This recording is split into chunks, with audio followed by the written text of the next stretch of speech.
मात्र जे केंद्रीय मंत्री आहेत नारायण राणे त्यांनी या संदर्भात विरोध केला आहे आणि त्यांचा आता सगळीकडे मराठा समाजाच्या वतीने विरोध करण्यात येत आहे. काय सांगाल?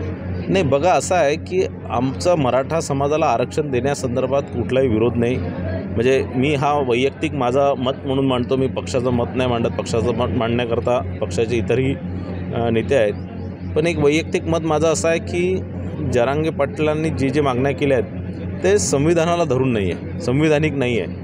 आणि निश्चितच जरांगे पाटलांनी संविधानाचा अभ्यास केला पाहिजे आणि या सगळ्या आरक्षणाचा अभ्यास करून नंतरच आपल्या मागण्या त्यांनी मागितल्या पाहिजे.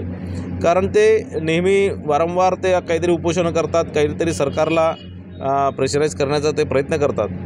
पण अशी कोणतीही सरकार, कोणत्याही पक्षाची सरकार असणार आणि कोणतीही सरकार असणार अशा प्रकारे सरसकट आरक्षण कोणाला देऊ शकत नाही.